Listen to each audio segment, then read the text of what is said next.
बड़ी मधुर कथा है। हमारे व्रजमंडल में रूप गोस्वामी पाद रहते थे, बिल्कुल सत्य घटना है। उनकी गौशाला में एक बड़ा सीधा व्यक्ति रहता था। उसका नाम तो कुछ और था, पर वो इतना सीधा था कि सब उसको भोंदू बोलते थे। तो उसने भी अपना नाम भोंदू ही मान लिया। इतना सीधा था कि कोई उसको बोल देता ये गोबर नहीं है हलवा है, तो वो थाली में ले लेता था, हलवा ही होगा। इतना सीधा। और ऐसे सीधे लोगों को ठाकुर जी क्यों मिल जाते हैं? क्योंकि सीधे लोग ही कथा में कही गई बातों को भी सत्य मान करके स्वीकार करते हैं।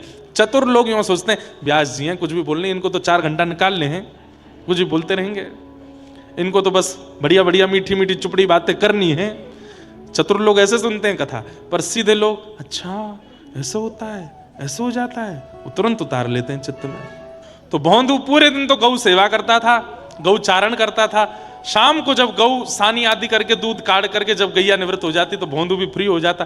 तब रूप गोस्वामी जी का प्रवचन होता था, जीव गोस्वामी जी का, वहां बैठ करके सुनता था और उनके प्रवचन सुनता था। एक दिन वो सबसे पीछे बैठ के सुनता था, सारे बड़े बड़े विद्वान शिष्य आगे बैठते थे, भोंदू सबसे पीछे बैठता था।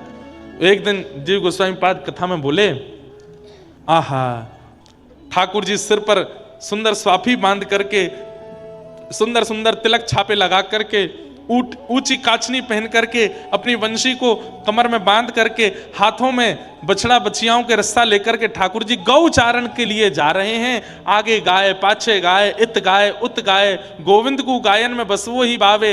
यहाँ से होए होए करते हुए सब ग्वाल वाल चिल्लाते हुए चल रहे हैं, गैया चरा रहे हैं, गैयाओं की चरणरज उड़ करके ठाकुर जी के मुखमंडल पे लग रही है। सब चर्चा करते हुए चल रहे थे और तभी ठाकुर जी गौचारण करते हुए भांडीर वन पहुंचे। ठाकुर जी भांडीर वन आए हैं, सब लोग ध्यान से सुनना। और जैसे ही भांडीर वन का नाम सुना, पीछे बैठा बैठा भोंदू बोला, अरे भांडीर वन तो मैं जाता हूं गैया चराने, भांडीर वन तो हमेशा मैं गया हूं अपनी गायों को चराने के लिए। गुरुदेव बता रहे हैं कि भांडीर वन ठाकुर जी जाते हैं गैया चराने। अरे भोंदू तू कितनो बाबड़ो है, भांडीर वन गैया चरावे 10 सालन ते जा रहा है, आज तक तेने ठाकुर जी ना देखे वहां पे। अपने मन से बोला कल जाऊंगो। अरे मैं हूं तो बाबड़ा हूं, मैं गैयान को छोड़ करके पौड़ जाऊं, लेट जाऊं। अब कल सो में जाऊंगो और भांडीर वन में जाके लेटूंगो नहीं, ढूंढूंगो ठाकुर जी कहां है। उसने विश्वास मान लिया। अब मैं कितना भी कहता हूं नैमिषारण्य में वह पेड़ के पास ठाकुर जी बैठे, आप विश्वास नहीं मानोगे, पर भोंदू मान जाएगा। मैं कितना भी कहूं, कल मैंने कहा कि नैमिषारण्य का अरण्य ही श्री कृष्ण है, यहां वन ही ठाकुर जी हैं, पर आप नहीं मानोगे, पर भोंदू मान जाएगा। भोंदू ने सोचा गुरुदेव कह रहे हैं कि भांडीर वन में गैया चराने ठाकुर जी जाते हैं, मैं जाऊंगा। अगले दिन भांडीर वन गया, वो रोज ही जाता था भांडीर वन। भांडीर वन पहुंच करके आज गायों को चराने छोड़ दिया। रोज तो वो लेट जाता था वृक्ष के नीचे, सोता था, लेकिन आज सोया नहीं, आज ढूंढ रहा है, ठाकुर जी को ढूंढ रहा है। कहां है श्याम सुंदर, कहां है भगवान, कहां है ठाकुर जी। 1 दिन हो गए, 2 दिन हो गए, 3 दिन हो गए, 4-5 दिन जब निकल गए, ठाकुर जी जब नहीं मिले, 5वें दिन रोने लगा। मैं 10 सालों से आया भांडीर वन, ठाकुर जी नहीं आए। ऐसा तो नहीं है ठाकुर जी ने वन बदल दिया हो, कहीं और चराने लग गए हों गैया। इतने भावुक हृदय से रुदन करने लगा। ठाकुर जी के मन को अब सहन नहीं हुआ, बोले कि रोज ढूंढ रहा है मुझे। अरे इस बावड़े को कौन बतावे कि मैं द्वापर में चराता था, अब कलयुग में थोड़ी चराता हूं गैया भांडीर वन में। लेकिन ये इतनी उत्सुकता से ढूंढ रहा है। ठाकुर जी ने मन में विचार किया, बहुत दिन आएगा मंदिर में बैठे बैठे, आज चलें, आज ने भोंदू से मिलके आवे, और इससे मिलने में कोई हानि भी नहीं है, अच्छा ही है। इतने में ही क्या देखता है भोंदू, असंख्य गायों का झुंड सामने से आ रहा है। और तभी देखता है कि 2 विशाल गाय इधर उधर हुई और बीच में पीली पीतांबरी पहने हुए, सिर पर ढांटा बांधे हुए, कमर पर लठिया टांगे हुए, बढ़िया छाक लटक रही है और मदमस्त चाल के साथ मधुर नेत्र हैं ठाकुर जी के। कटाक्ष नेत्रों से इधर उधर देखते हुए ठाकुर जी वेणु बजाते हुए जैसे प्रकट हुए, भोंदू तो देखता ही रह गया, पलक झपकना भूल गया। ठाकुर जी आके बिल्कुल सामने ठाड़े है गए। अरे कहा देख रहे हो है? भोंदू बोलना भूल गया, शब्द ही नहीं पता क्या बोलना है। अरे तोते बात कर रहा हूं मैं, कहा देख रहे हो है? भोंदू बोला आप कितने सुंदर हो, आप कौन हो? बोले मैं तो नंद जी को लाला हूं, मैं यशोदा जी को लाला हूं। आप वही नंद जी के लाला हो जिनकी कथा गुरुदेव सुनाते हैं? बोले हाँ, मैं वही नंद जी को लाला हूं। अब तो भोंदू चरणों में गिर गया। चरण देख देख भैया, जी बिलैया दंडोट मत करे, मुझको क्या कर रहा है? अरे आप भगवान हो, हमारे गुरुदेव कहते हैं भगवान मिले तो प्रणाम करना चाहिए, प्रणाम कर रहा हूं। देख मैं भगवान कोई गैया चरायो करे हैं? भगवान कोई गोबरन में डोलो करे? भगवान कोई रज में लोटो करे? मैं भगवान ना हूं, मैं तो ग्वारी आऊं तेरे जैसो, गैया चरा भी आयो। अच्छा अपनो नाम बता। मेरो नाम भूल गो मैं, कहा नाम है मेरो, मुझे याद ही ना आ रहा मेरो नाम का। अरे कहा बोलने सब रे? हाँ मेरो नाम है भोंदू। अब तो जैसे ही सुनी ठाकुर जी ने भोंदू, बोले भोंदू तेरा नाम है? बोला हाँ भोंदू मेरो नाम है। ठाकुर जी तो पेट पकड़ के जोर जोर से हंसे, वहीं बैठ गए, वहीं लेट गए। अरे भैया दोबारा बताइए तेरा नाम क्या है? बोलो मेरो नाम भोंदू है। अब तो ठाकुर जी हंसते हंसते इतने उन्मुक्त हो गए, वहां को पकड़ करके हृदय से लगाया। बोले दोबारा बता तेरा नाम क्या है? बोलो मेरा नाम भोंदू है। बोले अच्छा तू भैया बड़ो बोरो है, बड़ो सीधो है, मुझे मित्रता कर ले। मैं आपकी मित्रता के लायक नहीं, मुझे वेद नहीं आते, मुझे शास्त्र नहीं आते, मुझे वेदांत नहीं आता। वो तो मेरे गुरुजी और उनके शिष्यों को आता है। वहां पे हजारों हैं, हमारी गौशाला में हजारों वेदज्ञ ब्राह्मण हैं, वो आपके मित्र बन। मैं तो गैयाओं के पीछे डोलता हूं, दूध निकालता, गोबर उठाता हूं। ना तू ही मेरो मित्र है, और तू मेरो मित्र है आज तो। चल अब हमारी दोनों उनकी मित्रता। बंधु बोलो जी अरे मित्र बन को ऐसी कोरो मित्र बने को कछु खवावे को नहीं? अरे मित्र बने तो खवाए हो जाए। ला चल अपनी छाक खोल। छाक मतलब वन में जाकर के जो भोजन बांध के ले गए कपड़ा में, उसको छाक बोलते हैं। अब बेचारा वो भोंदू पतला दुबला सा 2 टिक्कर लेके जाता था, मिर्च लेके जाता, गुड़ लेके जाता, एक छोटे से पात्र में छाछ ले जाता था, यही उसका छाक था। ठाकुर जी बोले निकार। तो वो छाक खोल करके जोर लगा करके गुड़ तोड़ने लगा। ठाकुर जी बोले कहा कर रहे हो? बोले 2 हिस्सा कर दूं, आधो आपको आधो मेरो।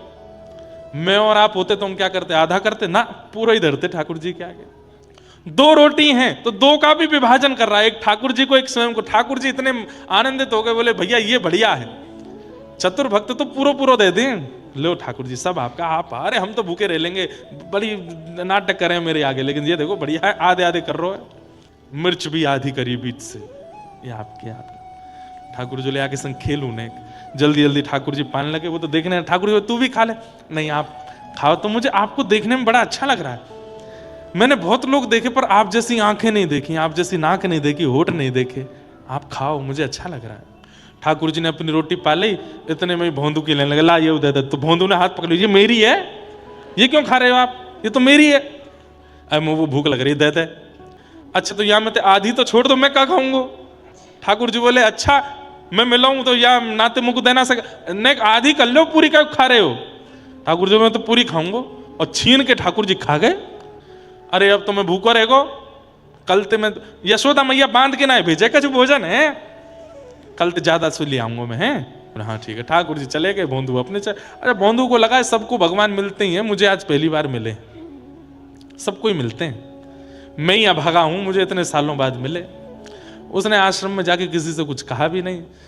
अगले दिन जब पुनः जाने की बारी आई तो रसोईया से जाके बोलो भैया 4 टिक्कर धर दियो, कल भूखो रहेगो मैं, 4 टिक्कर दे दियो। बोले अरे भोंदू आज तक तो तेने 2 ही टिक्कर पाए, अब 4 का ही कुछ चाहिए? बोले अब कहा बताऊं, माहू आवे, कन्हैया आवे, फोन आवे, अरे नंद जी को छोरा कन्हैया आवे, कल मेरे सबरे टिक्कर ने खाएगो, तो आज 4 ले जाऊंगा, 2 वाकू दे दूंगा, 2 मैं खा लूंगा। रसोईया ने ये बात सुनी, तुरंत बोले रुक रुक अभी आऊं। दौड़ करके गए, जीव गोस्वामी पाद के पास जाके बोले भोंदू ऐसे बोल रहा है और आज 4 टिक्कर मांग रहा है। गुरुदेव भोंदू है वो झूठ नहीं बोलता, मुझे लगता है उसने कुछ अनुभव किया है। गुरुदेव ने आकर के भोंदू से बात करी। भोंदू ने यही बात कही। बोले अच्छा जो कल तुझे वन में मिले थे उनका रूप कैसा था? बोले गुरुजी मैंने अपने जीवन काल में बहुत सुंदर लोग देखे पर उन जैसी छवि नहीं देखी। गुरुदेव वो जब बगल में बैठे ना, उनमें से चंदन की सुगंधी आ रही थी। उनके नेत्र, ये जो कोने का भाग है ना गुरुदेव, ये इतना गहरा था, कान तक स्पर्श हो रहा था। उनके नेत्र अलग ही थे, मैं तो खो गया था। अरे मैं कहा बताऊं, कितनी देर तक पूछते रहे तेरा नाम क्या है, मैं भूल गया था कि मेरा नाम भोंदू है। जीव गोस्वामी बोले वेद वेदांतों का पाठ करते करते जीवन निकल गया, घर छोड़ा, परिवार छोड़ा, आज तक ठाकुर जी नहीं दिखे। गोबर थापने वाला इसको ठाकुर जी दिखे, लेकिन बोले नहीं। बोले अच्छा मिले ठाकुर जी? हाँ एक काम करोगे? बोले जी गुरुदेव आ गया। उनको लेके आश्रम आना आज। तो भोंदू को ये लगा कि इतने योग्य लोग हैं पूरे आश्रम में, इनको ये कामना देकर के मुझे क्यों दिया, मैं तो इस लायक भी नहीं हूं, मैं तो इस योग्य भी नहीं हूं। तो भोंदू नाचने लगा इस बात से कि गुरुदेव ने मुझे कार्य दिया है। आज वन में गया, ठाकुर जी आए, भोंदू ने 2 टिक्कर ठाकुर जी को दिए, 2 टिक्कर अपने लिए। अच्छा आज तो ज्यादा लेके आए हो? बोले हाँ, कल मैं भूखा रहेगा आपके मारे, हम ज्यादा लाया हूं। ठाकुर जी जैसे पाने लगे, भोंदू ने चरण पकड़े, बोले आप मेरे सखा हो ना? बोले हाँ। मेरी एक बात मानोगे? बोले बता। बोले आज गुरुदेव ने आपको आश्रम पे बुलाया, आश्रम चलोगे? ठाकुर जी बोले देख, तू जो कहेगो सो करूंगा, पर तेरे मेरे बीच जो होगा सो मुझको स्वीकार है, तीसरों कोई आवेगो मुझको स्वीकार नहीं, मैं कोई से नहीं मिलूंगा और तेरे गुरुजी के पास ना जाऊंगा, आश्रम भी नहीं जाऊंगा, ये सब कुछ नहीं करूंगा। तू चाहे मना कर दे, मैं नहीं आऊंगा, तू रोज मिल मुझसे, तेरे संग खेलूंगा, लेकिन गुरुदेव के पास नहीं जाऊंगा। भोंदू बोलो देखो ना, पहली बार गुरुदेव ने मुझे कोई जिम्मेवारी दी है और मैं नहीं पूरी करूंगा तो मैं क्या काम होते मना करके आऊंगा उनसे, ऐसे मत करो ना, चल दो। ठाकुर जी बोले मैं नहीं जाऊंगा। थोड़ी देर, प्रेम का स्वभाव है कि थोड़ी देर मनाया जाता है, फिर भी प्रेमी नहीं माने तो फिर क्रोध किया जाता है। भोंदू बोलो नहीं चलोगे? बोले नहीं चलूंगा। नहीं जाओगे? बोले नहीं जाऊंगा। बोले देख लो? बोले हाँ देख लियो। नहीं जाओगे पक्का? बोले नहीं जाऊंगा, पक्का पक्का पक्का, बिल्कुल नहीं जाऊंगा। ठाकुर जी रोटी पा रहे से तो हाथ में से रोटी छीन ली, बोले ये भी मत खाओ, ये भी गुरु जी के आश्रम की है, और ये लाओ गुड़ भी दो, ये सब दो यहाँ पे। ठाकुर जी कह रहे तो ये तो पान दे, बोले ना ये भी नहीं पाओगे। और सुनो? बोले हाँ, कल ते दिख मत जाइयो यहाँ पे मुंह ये भांडीर वन है, मेरे गुरुदेव की गैया यहाँ चढ़ती हैं, कहीं तुम्हारी गैया मिल गई मोकू कल यहाँ, तो तुम तो जाओगे नहीं, तुम पे तो अधिकार नहीं है मेरो, पर तुम्हारी गैया ने अपने गुरुदेव की गौशाला ले जाऊंगा मैं, कल तो मत दिखियो। ठाकुर जी बोले अच्छा ऐसे करेगा? बोले हाँ ऐसी ही बात है। और सुनो? बोले कहा मैं जा रहा हूँ। कहाँ जा रहा हो? बोले चढ़ गई मेरी गैया, मैं जा रहा हूँ वापस, तुम्हारे पास बैठना भी ना है मुझे। और सुनो? बोले हाँ, आम पाम 100 साल की कट्टी, कल सखा बने थे दोनों, आज मैंने सखत तोड़ दिया। इतना भोला है भोंदू। ठाकुर जी हंस भी रहे और नेत्रों में आंसू भी आ रहे। ए भोंदू, ए इधर आ, इधर दूर रहो, मत छियो मत मुंह को, देख कैसी मुंह में तो चंदन की सुगंधी आ रही है, मुंह तो दुर्गंध लग रही है, राम राम राम, मेरे मुंह तो दूर रहो मुझसे मत मिलो। जैसे ही भोंदू जाने लगा, ठाकुर जी ने 3 बार आवाज लगाई, भोंदू सुन तो सही, लेकिन भोंदू नहीं बोला। देख मैं 3 तक गिनती गिन रहा हूं, अगर तेने पीछे मुड़ के नहीं देखो तो मैं मान जाऊंगा कि तेने मुझसे मित्रता तोड़ दी। ठाकुर जी बोले 1, भोंदू नहीं देखा। ठाकुर जी बोले 2, भोंदू ने नहीं देखा।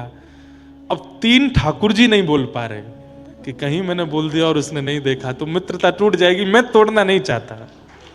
3 ठाकुर जी नहीं बोल रहे। भोंदू खड़े होकर के बिना पीछे देखे बोला 3 तो बोलो। ठाकुर जी नहीं बोले, दौड़ करके गए, जाकर के भोंदू के कमर से लिपट गए और बोले सुन, चल ले चल अपने गुरुदेव के पास, नहीं तोड़ूंगा तो मित्रता, चलूंगा तेरे संग। और जैसे एक छोटे बालक को पिता अपनी कमर पे ऐसे लटका लेता है कंधे पर, ऐसे भोंदू ठाकुर जी के दोनों चरण और यहाँ पे हाथ लटका करके गुरुदेव के आश्रम लाया। गुरुदेव तो देखते ही मूर्छित हो गए। होश में जब आए तब त्रिभंगलली श्याम सुंदर को देख करके बोले हे नाथ, जीवन निकल गया पर कभी आपके दर्शन नहीं हुए, आज प्रथम बार आपके दर्शन। ठाकुर जी बोले मैं आपको दर्शन देने नहीं आया हूं, तो आपसे आज्ञा लेने आया हूं। बोले क्या? आपके इस शिष्य को मैं सदा के लिए अपने साथ ले जा रहा हूं। और भोंदू को हाथ पकड़ करके ठाकुर जी अंतर ध्यान हो गए, अपनी लीला में लेकर के उसको चले गए।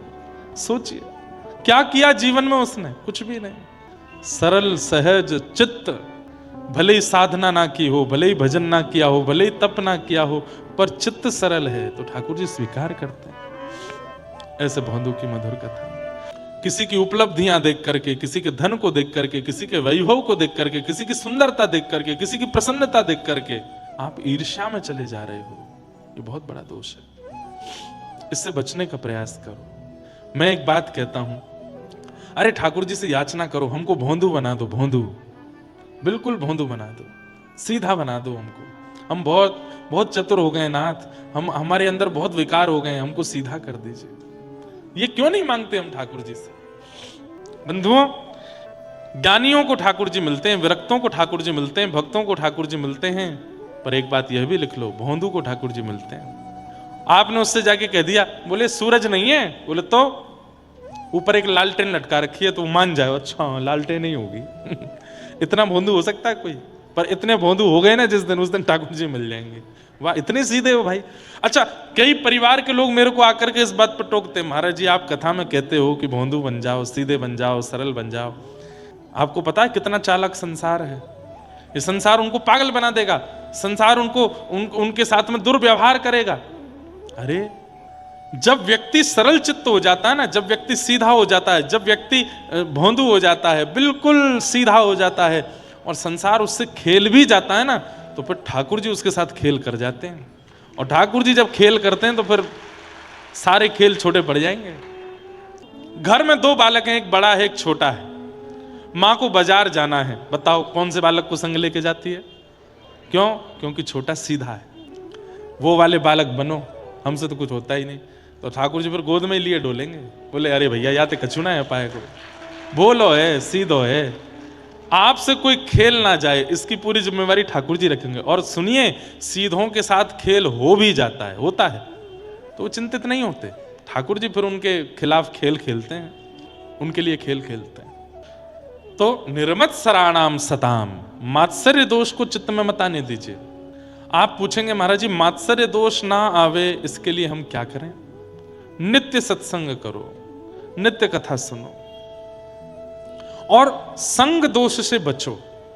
जो कुसंगी हैं, जाके संग कुमति उपजत है, मतलब आपने कभी विचार नहीं किया था गलत स्थान पर जाने का, पर किसी के संग आने से, उसको देख करके, उसके कहने से, उसके बताने से आपकी इच्छा हो गई अरे मैं भी करके देखूं एक बार, वही कुसंगी है।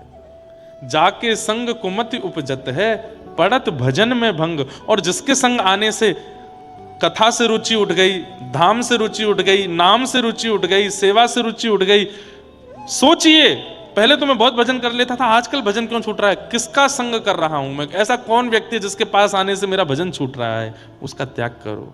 क्यों? सूरदास जी कहते हैं, उसको कितना भी दूध पिला दो, सर्प जब डसेगा तो विषय निकलता है। ऐसे ही कुसंगी व्यक्ति है, उसके संग में आने से आप बिगड़ जाओगे, वो नहीं सुधरेगा। इसलिए तजोरे मन हरि विमुखन को संग। उससे क्या होगा? मात्सर्य दोष चित्त में नहीं आएगा, ईर्ष्यालुता चित्त में नहीं आवेगी। ये कोई